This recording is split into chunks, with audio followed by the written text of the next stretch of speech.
Alright guys, I know it's been a little while since I posted anything. Just been super busy, got a new job, work a lot of hours. But that's besides the point. I'm going to bring you some new content here. And it has nothing to do with that motor. Don't get excited. It's got to do with this truck. I put it together hoping to never have to take it apart again. Well, that didn't work out so good. I had an injector stick wide open, and while trying to figure out what was wrong with the motor, why I had a misfire, I went to start it, and it hydrolocked cylinder number 3. And now it's got what sounds to be like the beginnings of a rod knock. So, motor's coming out. I got a little bit of stuff I gotta get done before then, like get this off my engine stand, set it aside, and tear the truck down. So let's just get into that, and then I'll catch back up with you when it's time to talk about things.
Alright guys, so we left off pulling it out of the truck, so now it's here on the stand.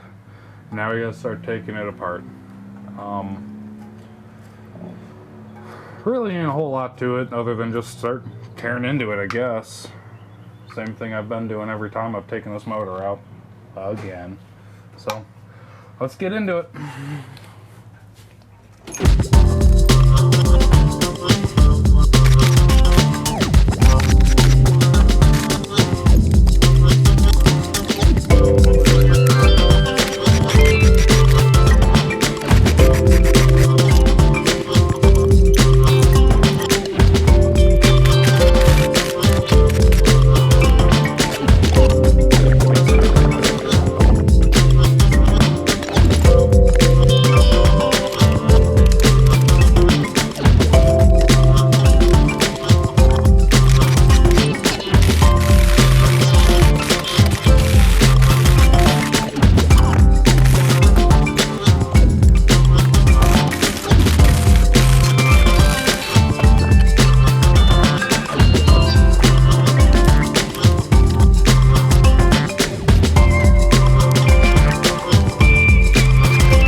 So we know it's number 3 that's got the problem, which is this one here.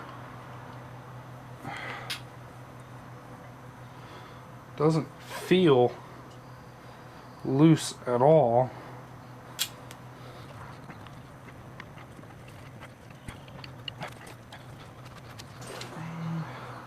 I tell you, I wouldn't have thought I did any damage other than it sounded broken after I pulled it apart.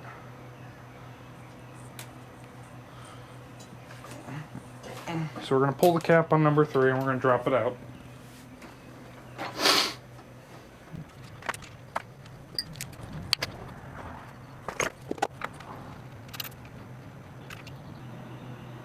I mean, the bearing doesn't look great, but it also doesn't look bad. It just looks like it's starting to wear in. Let's get the piston out.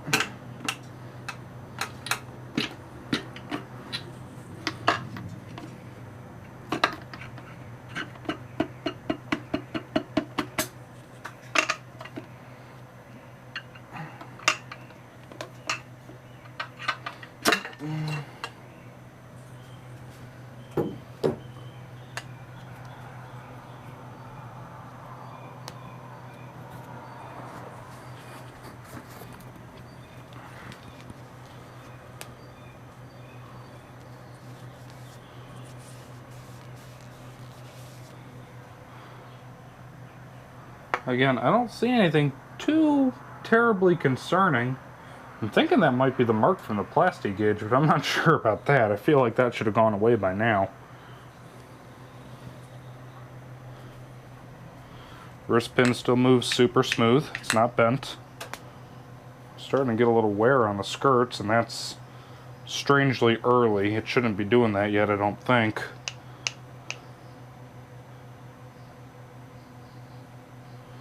I don't feel any play in it.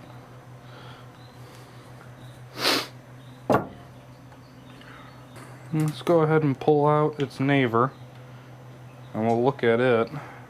Actually, I'm lying. Let's pull out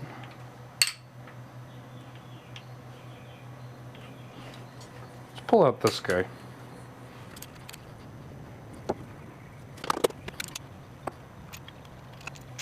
Now that cap looks just the same as the other one.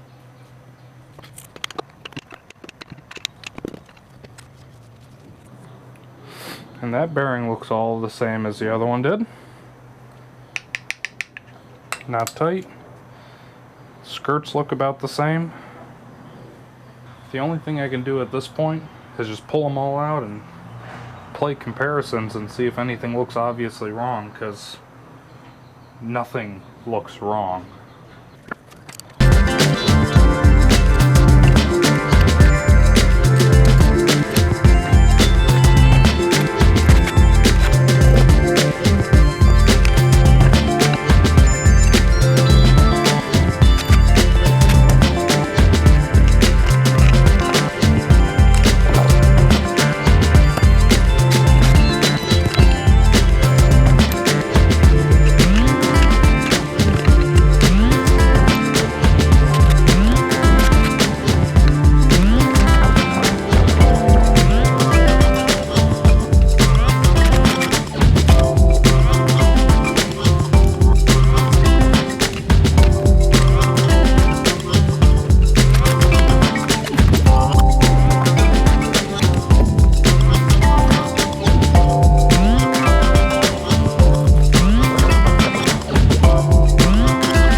I can't find a thing wrong with this motor.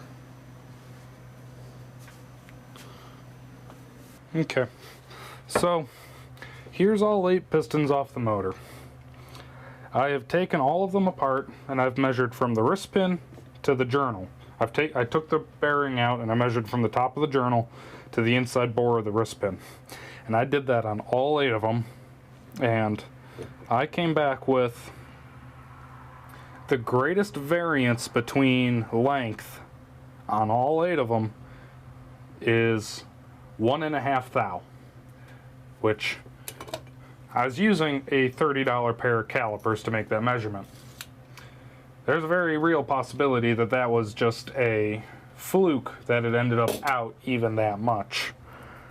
Nothing looks bad. All of the wrist pins move nice and freely. Everything moves just the way it should. Nothing appears to be bent. And after measuring all 8 pistons, and the vast majority of them being the exact same measurement, and the couple that are off only being off by 1/2 thou, I'm pretty convinced that both the rods and the pistons are in perfectly good shape in this motor. I've looked at all of the bearings. None of the bearings appear to have anything wrong with them. I've looked at the crankshaft. The crankshaft does not appear to have anything wrong with it. The pistons don't appear to have cracks in any of them. Number 3 was the one that hydraulicked. Number 3 is the one that should have the damage on it. And I can't find any.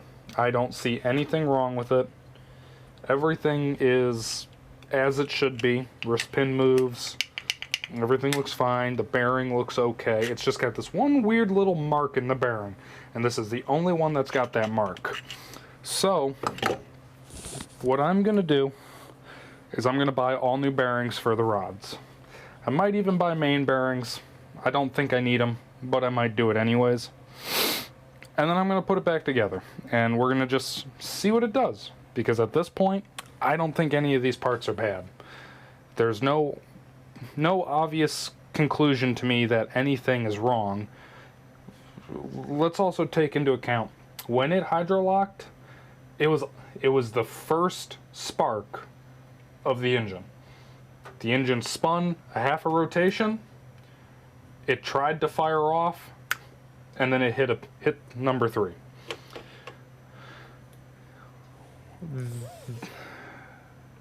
That was 1 piston worth of power pushing onto it.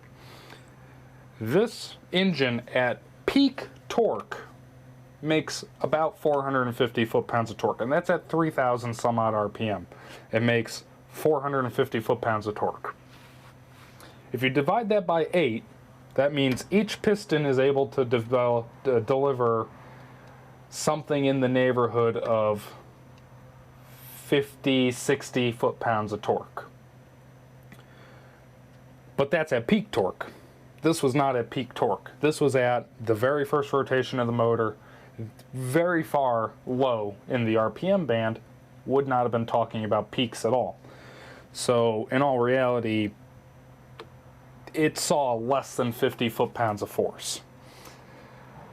I think striking with a hammer would probably do more damage than hydrolocking it did.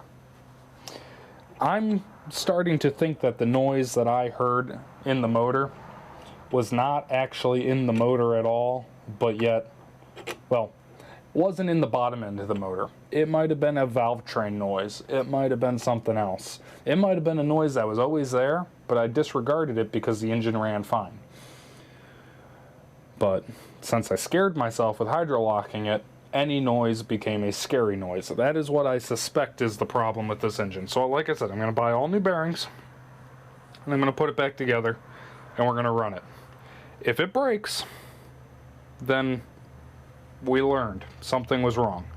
If it doesn't break, I overreacted.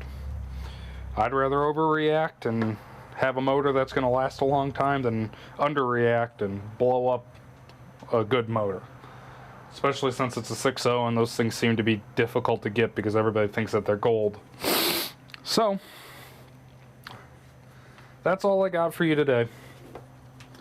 So, I know this video was really far out in the series. Like, it's been months since I've posted anything. Here, let me have a little heart-to-heart with you. I know this video is way out of line, way out of date, I haven't posted in months. And for the few of you that have started subscribing and are actually interested in the progress on this stuff, I'm sorry. I have had a very busy schedule as of lately, and I don't see it getting any better. I work 5 and 6 days a week, 50, 60 hours a week guaranteed, and then I've got a family. So getting around to making these videos is getting to be kind of tough. I'm still going to try to put them out somewhat regularly. In a perfect world, I want to do one a month, but I don't think that's going to happen, so no promises. But I will try to keep the content flowing. If anything major happens, you know, bigger than changing spark plugs or oil, I'll try to put the camera on. But for those of you who are hanging out and stuck with it, that's cool. Because, I mean, I've only got like 40 subscribers, so that's pretty neat. For those of you who don't feel like waiting, I'm sorry. I'm doing the best I can.